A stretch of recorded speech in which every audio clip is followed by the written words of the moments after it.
Bows, TKOs, yeah.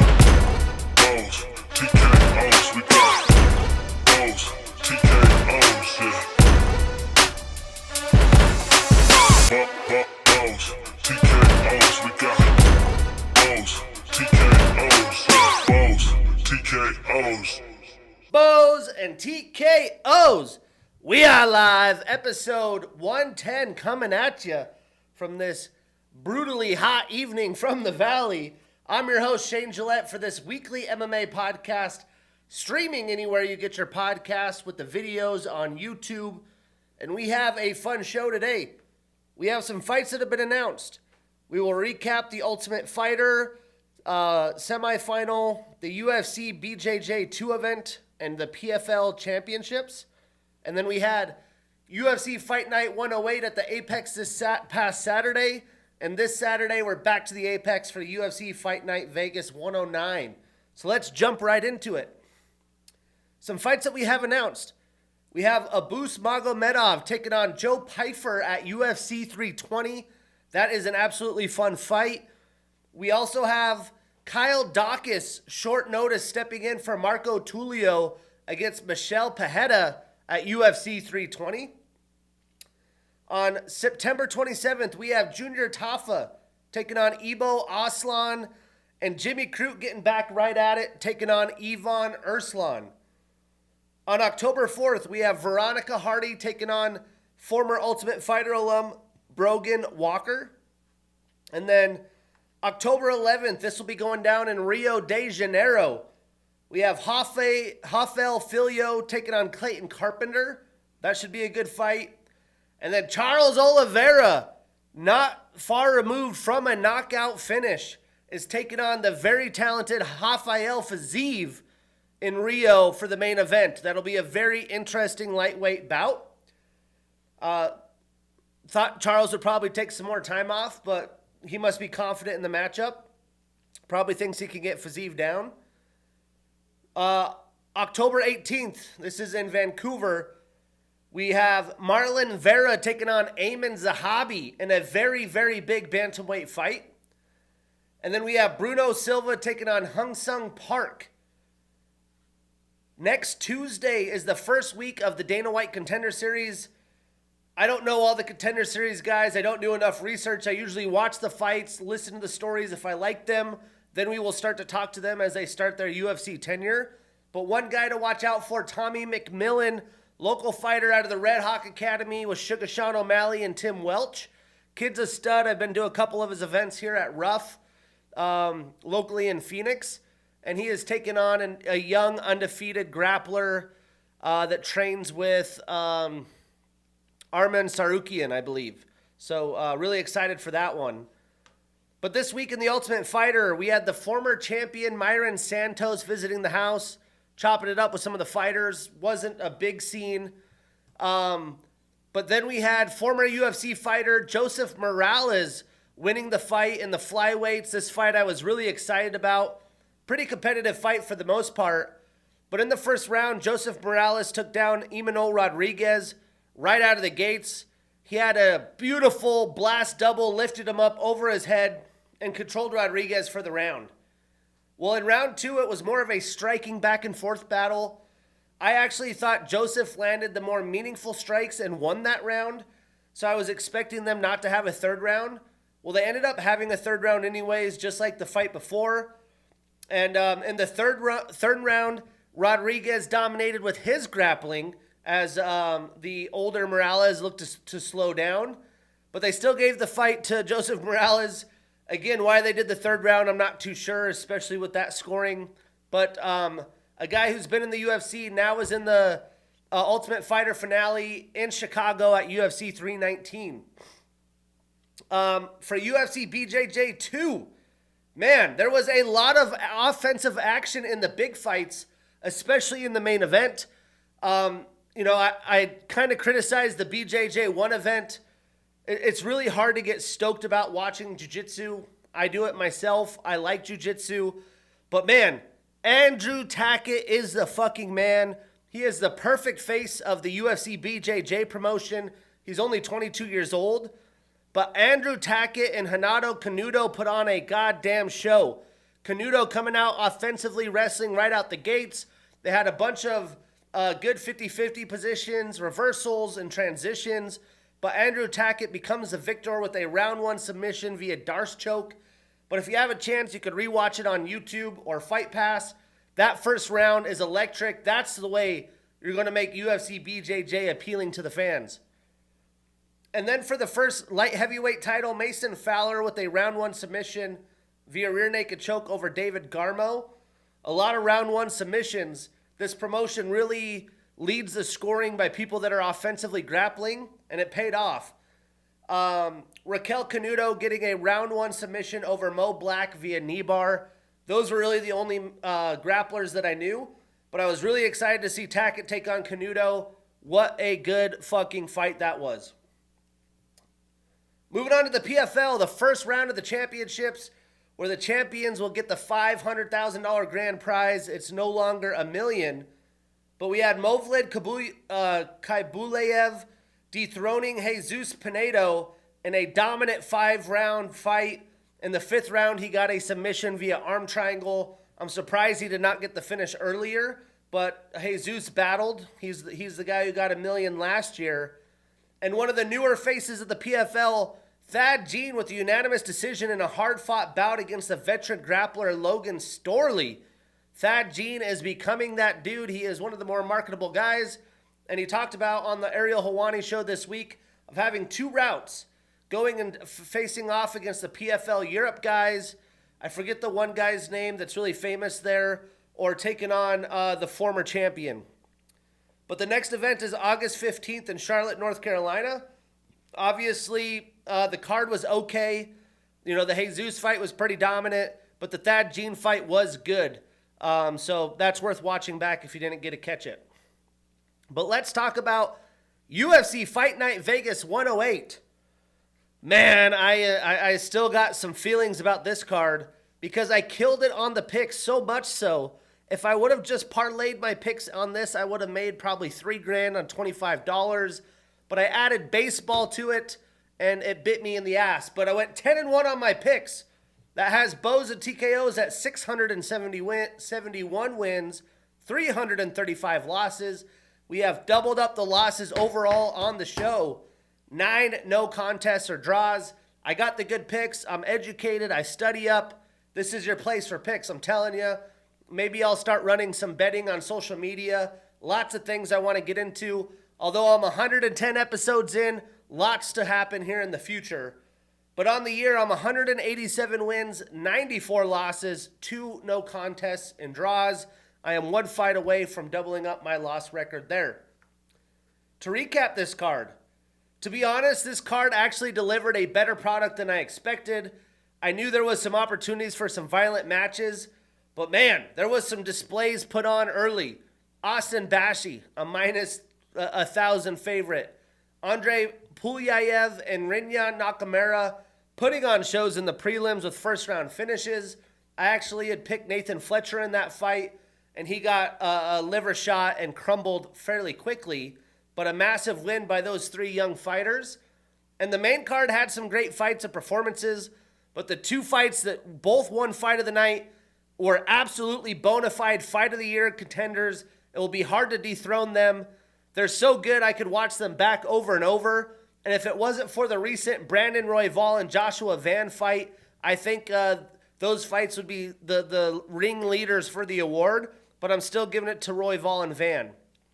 And then, of course, in the main event, we saw Tatsuro Taira continuing to show his talent. He's so good everywhere. He's such a young fighter. What a bright future for the Japanese phenom. I am recapping this card a 7 out of 10. For an Apex card, you can't beat it. I previewed it a 5 out of 10. Again, some good fights we did not break down. We had Austin Bashi with a round 1 submission via rear naked choke over John Yanis. Andre Pulyayev with a round 2 TKO over Nick Klein. Rinya Nakamura with a round 1 TKO over Nathan Fletcher. And then a very hard bout between Kevin Vallejo and Danny Silva.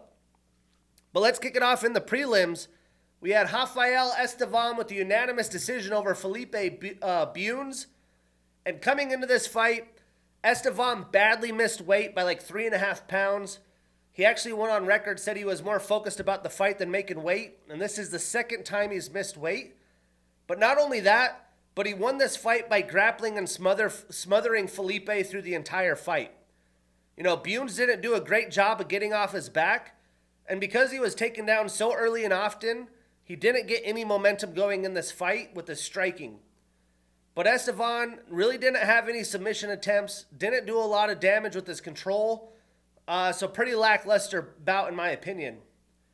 Statistically, Rafael landed 128 total strikes, only 33 significant, a lot of touchy stuff on top.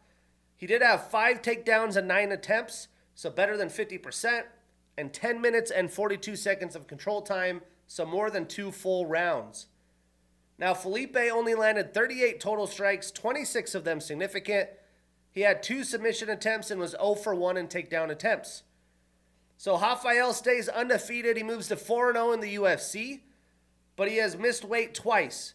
And Felipe starts a new losing streak. He's 1-2 in the UFC. I'm assuming that Rafael is going to be forced to move to 135. If that's the case, he could fight Andre Lima. And for Felipe, he could fight Ronaldo Rodriguez. Moving on. Still in the prelims, we had the veteran Rodolfo Vieira with a unanimous decision over Tresean Gore. And Tresean Gore was another fighter that missed a weight. But he is now in must-win territory. And with the fight that was standing for 12 minutes, he never threw more than 20 strikes in a round. Until the third and final round, I think he landed 22 strikes. But he didn't really try to get a win. It didn't seem like he really had the beast in him that wanted to go for it. It seems like he just kind of feels like he deserves, and he accepted the defeat in this fight. And that's not a good look for a guy like Tresean. I don't expect to see him in the UFC anymore. But in the fight, Vieira did get a takedown in round 1. But the rest of his takedowns were well defended by Gore. Really the only thing he did well in this fight. And when the fight was standing, he did have success with just a nice jab, piecing up Gore there to close distance. And when they did exchange, Vieira landed the much more cleaner strikes. He did deliver more damage. He doubled the output of Gore. He showed improved cardio for an older veteran. And he did a good job mixing in his attack with some good leg kicks. Statistically, Rodolfo landed 96 total strikes, 89 of them significant. He had a takedown in 14 attempts. So again, great defense by Gore. And 3 minutes and 14 seconds of control time. Now Tresean landed 50 total strikes, 41 of them significant. So about half the volume. But now Rodolfo starts a new winning streak. He's 3-1 since 2023. And Tresean extends his losing streak to 2. He is 1-2 since 2023.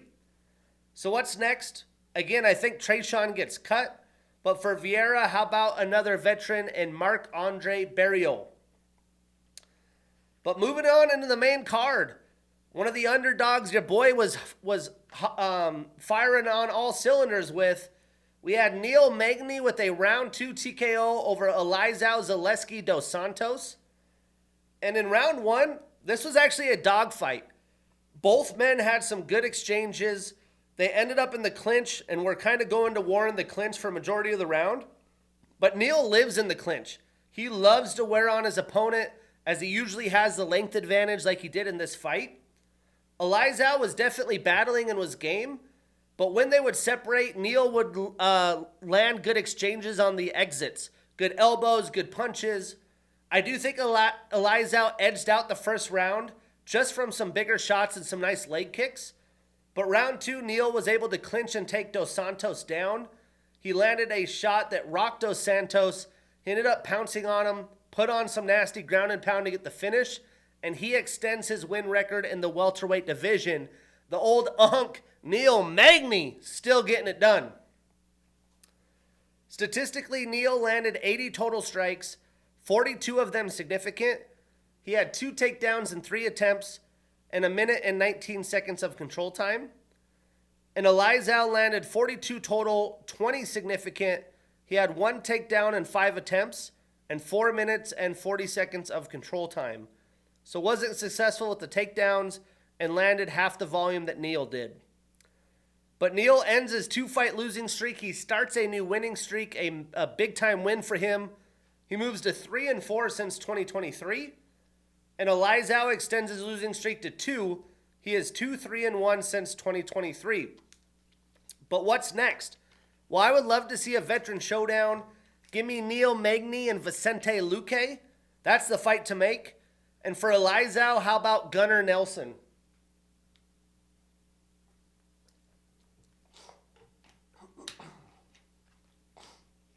Now, moving on to the main card. Well, we're still in the main card. The Neal fight was in the main card. We had Karol Rosa with the unanimous decision over Nora Cornolle. And round 1 was pretty competitive, like the Magny fight. There was definitely some sloppy striking, but Nora was firing off more strikes. But when Karol was landing, she was definitely throwing, but with some zest, and they were more impactful. And I think this spurs off of her last fight. She didn't look very, confident and powerful with her strikes. Well, she definitely was in this fight. But Karol did look terrible in that fight against Eileen Perez, and she clearly wanted to prove she's better than that, because the rest of the fight was complete domination wherever the fight went. Rosa was able to get takedowns. She had a deep arm triangle submission attempt, had some nasty ground and pound, some powerful shots landed on top. And Nora was pretty much in survival mode from round 2 on. At the end of round 3, Rosa was very close to getting a finish. If the fight did go an additional 20 seconds, I think Karol would have had a finish, but it was a brilliant rebound performance by her regardless, and a tough loss for the veteran Cornolle. Statistically, Karol landed 190 total strikes, 33 significant. She was 2 for 3 in takedowns, had 2 submission attempts, and 11 minutes and 25 seconds of control time. Now, Nora landed 75 total, 27 of them significant. So Karol starts a new winning streak. She moves to 3-3 since 2023. She moves up 1 spot in the rankings to number 9. And Nora starts a new losing streak. She moves to 3-2 in the UFC and stays at number 12 in the rankings. So where do these women go next? Well, I would like to see Karol and Mayra Buena Silva. That would be a good fight. And for Nora, how about Daria Zelzayakova? I have no idea how to say that. But then the action began. We had Esteban Ribovics with the unanimous decision over Elves Brener. Fight of the night, 50 Gs. And what a fucking fight this was. This was an absolute war. I mean, Esteban's volume and pressure is insane. And Elves' plan in theory in this fight was, I'm going to come at Ribovics, even though he's going to bring volume, and hit him hard. Try to take him down and try to put the pressure back on him. Well, Elves threw some strikes with some serious power, but every round Esteban landed the more precise strikes. Both men had each other seriously rocked in this fight multiple times, but the heart and the determination of Elves Brener to keep going was just beautiful, and he was on full display. The guy's got the dog in him. I did give round 2 to Elves after rocking Esteban and landing more volume, but it was a very close round, and Esteban won the other 2 rounds. But if they did give round 2 to Elves, which only one judge did, it was a potential winner-takes-all third round, and after the first 10 minutes, you were excited to see what was about to happen. Well, Esteban came out very aggressive, and he poured it on to secure the victory. His boxing technique and head movement was brilliant, and that was the biggest difference in this fight. And the stats speak for that. I mean, these guys went at it. Elves landed 123 total strikes, 118 of those significant. He was 0 for 9 in takedown attempts. Esteban wasn't going to let himself get defeated with the grappling. And Esteban also landed 123 total, but 122 of them significant, with 1 minute and 2 seconds of control time. So Esteban starts a new winning streak. He is 4-2 since 2023. And Elves extends his losing streak to 3. He is 3-3 since 2023.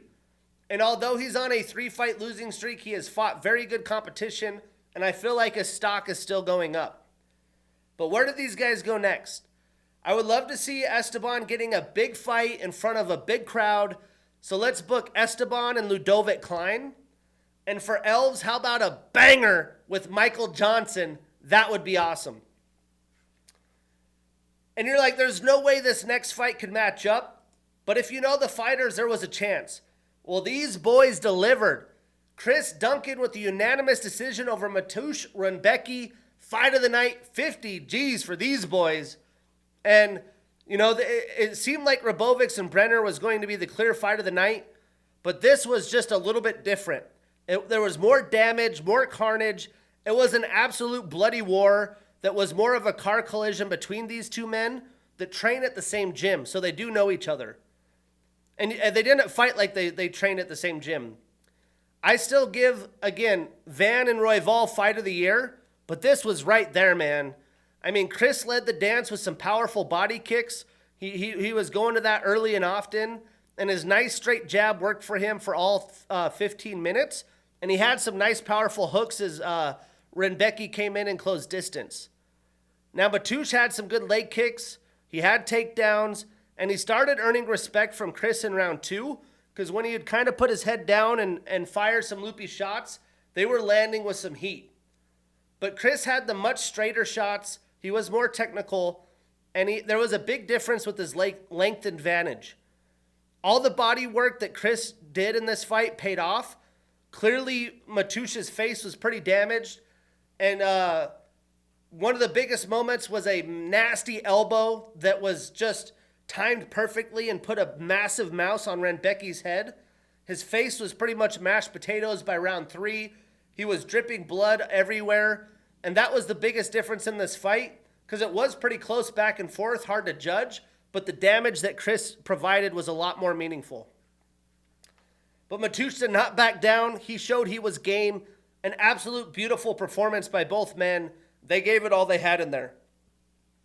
And it's just such a bummer that both of these fights didn't happen with the crowd because it would have been absolutely bonkers. But statistically, Mateusz landed 123 total strikes, 114 of them significant. He had 2 takedowns and 6 attempts, so Chris did a good job defending, and 1 minute and 23 seconds of control time. Now, Chris landed 95 total strikes, 92 of them significant, and he was 0 for 1 in takedown attempts. But Chris extends his winning streak to 3. He's 5-1 since 2023. He's making waves in the deepest division in the UFC. And Mateusz starts a new losing streak. He is 4-2 since 2023. So what's next? Think about these matchups. We get Chris Duncan and Nazim Sadikov after what he just did in Abu Dhabi. That would feed families. And then Mateusz can fight Mike Davis. I would love to see that matchup as well. But man, these guys delivered. And in the back of your head, you're just wondering if Tatsuro Taira could deliver and match that performance. But he did in his own way. You know, it wasn't a fight of the year contender, but just the fucking performance and display of mixed martial arts. This kid's leveling up at a high pace. But we had Tatsuro Taira with a round 2 submission via rear naked choke over Hyunsung Park, which was short notice. Park actually was going to step in for the injured Alex Perez and take on Steve Ursig this Saturday, but then they switched it up and they put him against Tatsuro Taira and brought in Ode Osborne for Steve Ursig this weekend. But Tatsuro, I mean, he had me just like kind of fanboying, and the play-by-play team were doing the same. They were just talking about how he had prepared to land his right hand, and he came out of the gates, big right, sat Park down early on his ass, and from there he was able to control Park on the ground, but somehow Park was able to survive round 1.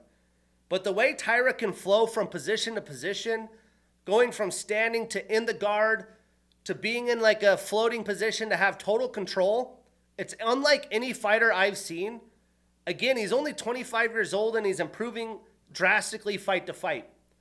But round 2, Tatsuro went right at Park. He got a takedown pretty effortlessly, and he was just flowing through positions before he ended up getting Park's back again and eventually got a face crank so tight that Park tapped. It wasn't even under the chin. I did expect Park to take more chances, especially with the short notice fight and a big fight opportunity, but it is what it is. He's facing a serious phenom in Tatsuro Taira.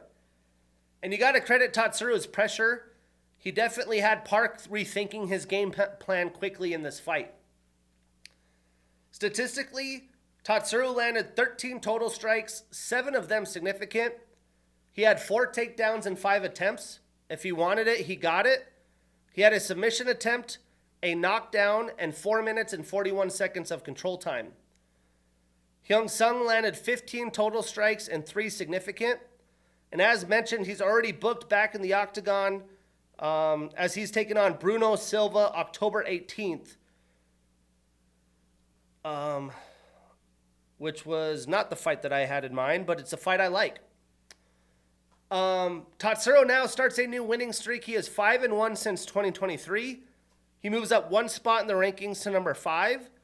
And Hyunsung suffers his first pro loss. He ends his 10-fight winning streak, and he's now 3-1 in the UFC. So what's next? Well, Tatsuro and Brandon Moreno is the fight to make. I know he wants the champion next, but I think he's going to have to get another win. And it'll be a big test for him against the former champion. But the young and confident Taira, you can't count him out. And for Park, I had originally thought Matt Schnell, but I am not opposed to the fight he has against Bruno Silva. Well, this weekend, back to the Apex for UFC Fight Night Vegas 109. And it's a little bit of an earlier start, which I like. We have the prelims at 1 p.m. Pacific, the main card at 4 p.m. Pacific, all on ESPN. To preview this card, I would say this is a deeper card than the past week. It does have a solid main card, but pretty shallow in the prelims. Again, I like that it's earlier in the day. I'm going to preview this a 6 out of 10. Some good fights we will not break down. We have Gabriela Fernandez taking on Julia Stoliarenko, and Contender Series alum Elijah Smith taking on Road to the UFC alum Toshiomo Kazama. And then, I forgot one fight. We got the Cody Brundage fight added to this to start, I think. Let's see, who's he fighting? We got Cody Brundage taking on Eric McConico. But let's kick this off. In the prelims, we have Uros, the Dr. Medic, 32 years old with a 10-3 record, taking on Gilbert, the RGV bad boy, Urbina, 29 years old with a 7-3 record. Now, this is a fun fight between two men in their primes. You know, Gilbert was a promising prospect from the Ultimate Fighter, but he's now probably in must-win territory. Uros has had his moments, but he's searching for his real first quality win in the UFC. I'm a little shocked at how big of a favorite Medic is here. I do think this will be a dogfight that comes down to the wire. And Gilbert has only fought twice since 2024, so we need to see the growth come out as a striker because we know he has good BJJ. But looking at the odds, let's see.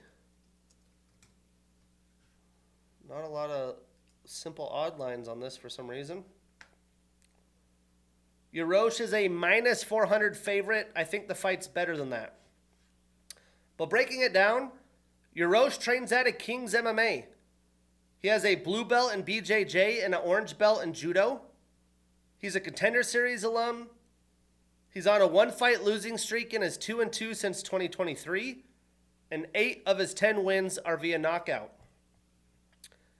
Now, Gilbert trains out of Jackson Wink MMA. He's an LFA and Ultimate Fighter alum. He's on a 1-fight losing streak and is 1-1 since 2023. But he does have a 4-inch reach advantage. Now, I do think Gilbert could come out and put on a show and kind of jumpstart his UFC career if he's a patient striker and he takes the takedown opportunities as they come. Uros has shown he could be taken down and held down, but Gilbert has to get there. I do think Uros is a better striker from what we've seen, but Gilbert's really too much of a wild card at this point in his career for me.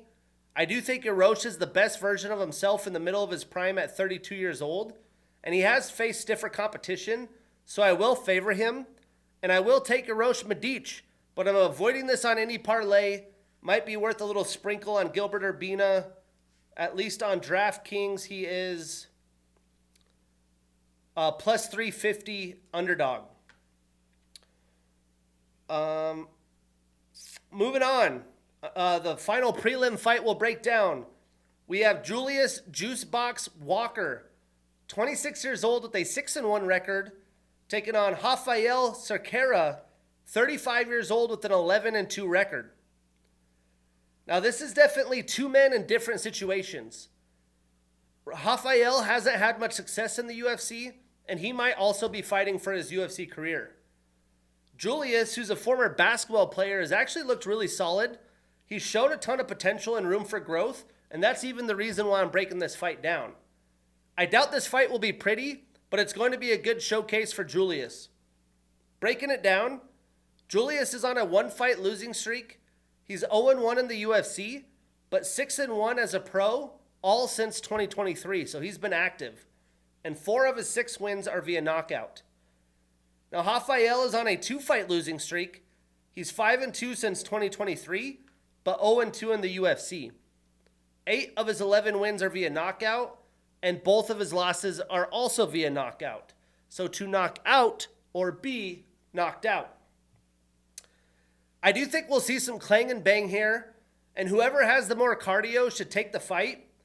I think the up-and-coming Walker will have the edge here, and for as deep as the middleweight division is, these guys really need to get a win, and that should bring the best out of both men. But I am taking Julius Walker. We are putting him on that parlay. We marking that ish down, and we getting that bread. Moving on to the main card.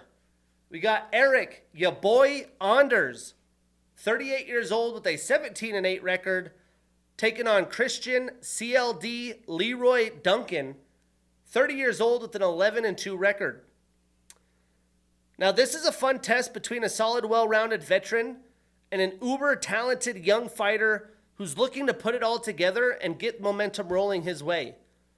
CLD is still looking for a quality win, but he's really long and lengthy. He's a talented striker, and I think he will cause a lot of problems for Eric unless your boy can take him down and keep him there. But breaking this fight down, Eric has a kickboxing and BJJ style. He trains out of Fight Ready here in Arizona. He's got a black belt in BJJ. He's a former linebacker out of Alabama. He won the BCS championship, and he had a stint with the NFL and CFL. I mean, he looks like a linebacker. He's a Bellator, an LFA alum, and former champion. He's on a 2-fight winning streak. He's 2-1 since 2023. 10 of his 17 wins are via knockout. Now, Christian is a Cage Warriors alum and former champ with 1 title defense. He's on a 1-fight winning streak and is 4-2 since 2023. 8 of his 11 wins are via knockout, and he does have a 4-inch reach advantage. Now, I really do think that Christian's going to be too light on his feet for Eric. Eric's going to have to find a way to close the distance, cut the cage, and get him into clinch situations and find an opportunity to dirty box. Because if he sits in space, Christian has big spinning techniques, high and low kicks, and it'll pick him apart.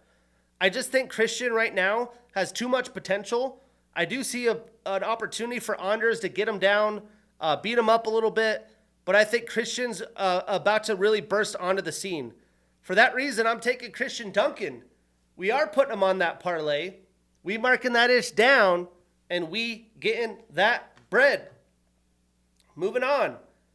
We have Miles Chapo Johns, 31 years old with a 15-3 record, taking on Gene Matsumoto, 25 years old with a 16-1 record. Now, this is a fun matchup. You know, Miles is looking to get back on track while he's in his prime at 31, and he's taking on the young Gene, who looks to get traction in the bantamweight division after a very close fight against Rob Font. And in that fight, he looked really good, and it was on short notice. So I'm really interested to see this one play out. But breaking it down, Miles has an orthodox stance. He's an LFA alum and former champ. He's also a Contender Series alum. He's on a 1-fight losing streak and has 2-1-1 since 2023.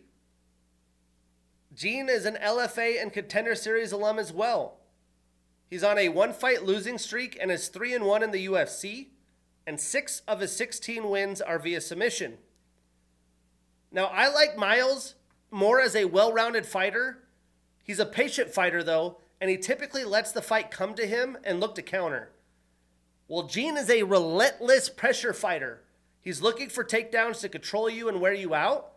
I think this fight plays out like Miles' last fight in December of last year against Lima, where he lost via unanimous decision. I think Gene is going to be too high-paced. He's going to get enough takedowns to get the win. But if Miles is aggressive on his feet early and looks to offensively wrestle himself, I think he could win this fight, but I'm not too confident he'll have that kind of game plan. For that reason, I'm taking Gene Matsumoto. We are putting him on that parlay. We marking that ish down, and we getting that bread. Moving on. We have Andre Touchy Feely, 35 years old with a 24-12 record, taking on Christian C-Rod Rodriguez, 27 years old with a 12-3 record. Now, Andre is very talented. It just really hasn't all worked out for him and paid off. The time is now as he's 35 years old and coming off a loss.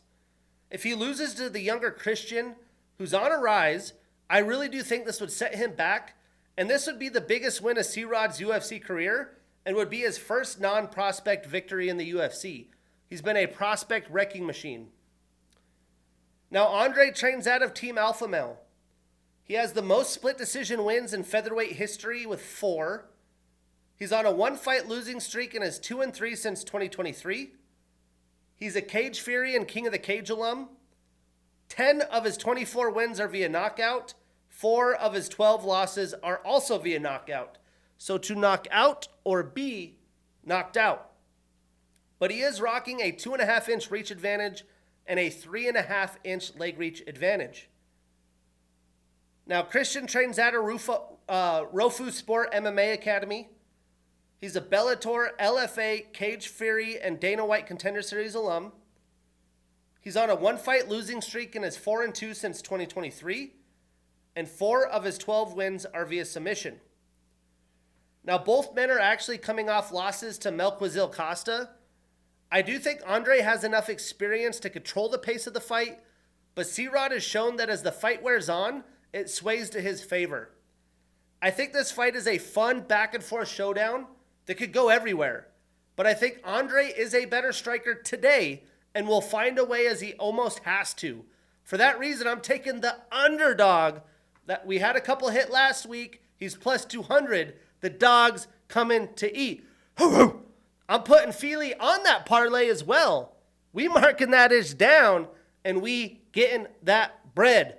Some redemption for Touchy Feely. Speaking about underdogs, we got the veteran, the OG women's veteran, Angela Overkill Hill, 40 years old with an 18-14 record and the number 12 next to his name. I don't think we've ever seen a woman fight at high pace at such an age as Angela. How old is Holly Holm? Maybe Holly Holm. And she was very, very grappling heavy. Yeah, she's 43. So besides Holly Holm, I haven't seen it. But she's taken on Yasmin Lucindo, 23 years old with a 17-6 record and the number 8 next to her name. Now, Angela wanted this smoke. She asked for this fight after Lucindo was smack talking. And although Angela is 40 years old and 17 years older than Yasmin, she's looked good, man. She's much better than Yasmin, especially from what we saw in her terrible performance against Amanda Lemos, where she was pretty much dominated. Lemos was able to take her down in the fight, and I think that matchup really favors Angela's style. But breaking it down, Angela has some accolades. She trains out of Alliance MMA. She has a purple belt in BJJ. She has the second most fight of the night bonuses in UFC women's history with 4, and that's behind Jessica Andrade. She has the most bouts in UFC women's strawweight history at 26. The second most bouts in all of women's history at 27, behind Jessica Andrade. She has the most wins in UFC women's strawweight history with 12. The most total fight time in strawweight history at 6 hours, 12 minutes, and 45 seconds. And the most total in all of women's MMA at 6 hours, 27 minutes, and 45 seconds. She has the most significant strikes landed in strawweight history at 2,037, the most in women's MMA at 2,122, and the third most in all of UFC history, including the men, with that 2,122. She has the most total strikes landed in UFC women's strawweight history at 2,394, the most unanimous decision wins in strawweight at 8, the most decision wins in strawweight at 9, the most decision bouts at strawweight with 21. She's tied with Rafael dos Anjos for most decision bouts in UFC history with 22. She's tied with Jorge Masvidal, Clay Guida, Paul Felder, Courtney Casey, and Andrea Lee for most split decision losses in UFC history. She has the most losses in UFC women's history at 14. She's an Ultimate Fighter and Invicta alum. She's a former Invicta champion with 1 title defense. She's on a 1-fight winning streak and is 3-2 since 2023. Now Yasmin is on a 1-fight losing streak. She's 4-1 since 2023. 8 of her 17 wins are via knockout, and 3 of her 6 losses are via submission. Now Yasmin is a young, powerful striker for women's MMA. She's still very young and inexperienced, and that really showed in her last outing, especially that she needs to work on that takedown defense and grappling. This really plays to Angela's strengths, as she is a very high volume fighter. She moves a lot. She has solid offensive wrestling and BJJ. Now Yasmin is also a patient striker. She looks to time her big combinations, and I don't think Angela is going to let her find the mark because she's going to be moving a lot. And I'm sure she looks for takedowns early and often in this fight. Yasmin could be aggressive and pressure the older veteran and look to put hands on her early, but again, that also opens up takedown opportunities.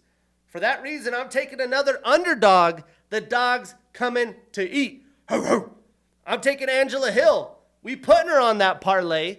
We marking that ish down, and we getting that bread. Moving on.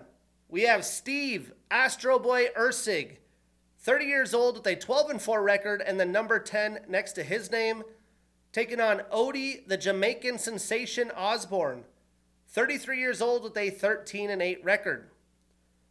Now this is a very short notice matchup to keep Steve Astro Boy on this card.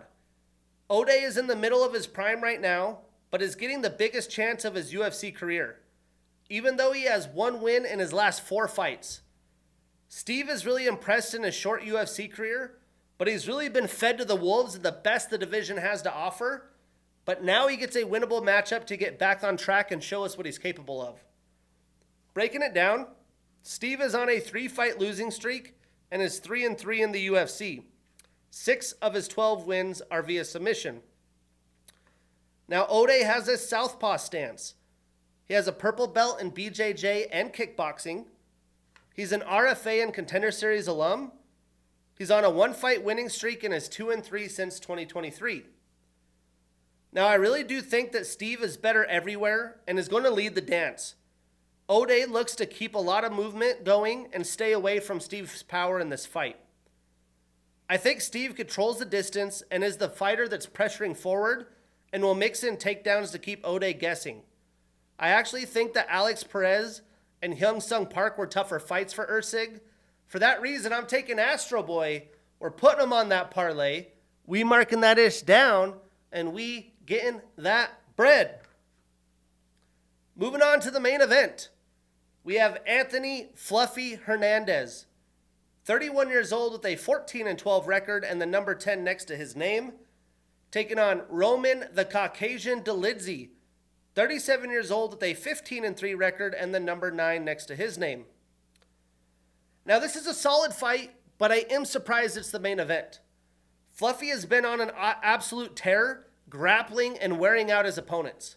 He's in the middle of his prime, and faces a violent and hard-hitting BJJ expert that could make things interesting once the fight gets to the canvas, because we know it'll be there at some point in time. And he really does have nasty strikes from his back, hammer fists and elbows from his back. Breaking this down, Anthony has an orthodox stance. He has a brown belt in BJJ. 2 of his last 3 fights have been performance of the night. He's showing up. He's showing out. He has the most takedowns landed in UFC middleweight division history with 45. He has the highest significant strike accuracy percentage in UFC middleweight history at 63.4%. He has the most significant ground strikes landed in a UFC middleweight bout with 97 against Michel Pereira. He has the most takedowns attempted in a middleweight bout, 29 against Pereira. He has the largest striking differential in a middleweight bout at plus 128 against Pereira. He had the 2021 Submission of the Year against Rodolfo Vieira. He's an LFA alum and former champion and a Contender Series alum. He's on a 7-fight winning streak, 4-0 since 2023, and 8 of his 14 wins are via submission. Now, Roman has an orthodox stance. He trains out of Extreme Couture. He's on a 3-fight winning streak at 2 different weight classes and is 3-2 since 2023. 8 of his 15 wins are via knockout. Now, I really do expect this to just be a classic fluffy fight, as Roman will have some moments in the first few rounds, but as the fight wears on, Anthony is going to force the action and exhaust the veteran. Unless Roman can land a big punch or a knee as Anthony tries to close distance or pulls off some wild submission, I just don't see how he wins. Anthony is probably going to look to close the distance and get Roman up against the cage and take him down from there. But you do have to be careful facing Roman and trying to shoot from distance or pounce in because of the power he possesses. But Anthony faced a similar power striker in Michel Pereira. Michel definitely put it on him in round 1, but then he wore himself out, and I could see a lot of that happening in this fight. For that reason, I'm taking Anthony Hernandez. We are putting him on that parlay. We marking that ish down, and we getting that bread. But yeah, little early action at the Apex. See Fluffy, Steve Ursig with the short notice bout. Can Angela Hill keep winning? I'm excited for the Feely C-Rod fight, the Gene Matsumoto Miles Johns fight, and the Eric Anders Christian Leroy Duncan fight to see some of these younger fighters and what they could bring to the table. But enough of this Apex shit. Next Saturday, we finally get some action in a sold-out arena as the UFC returns to Chicago for an absolutely loaded UFC 319 card. This is headlined and one of the more anticipated fights of the year, as the number 3rd ranked Khamzat Chimaev finally gets a title shot against the champion Dricus du Plessis as he looks for his 3rd title defense. The UFC is also getting the debut of Aaron Pico taking on the undefeated Lerone Murphy in the co-main event. I was hoping to see this in person, probably not happening, even though I'll be in Chicago. But I can't wait to break that down and see how the Apex delivers. That's episode 110. I'm your host, Shane Gillette. See you next week.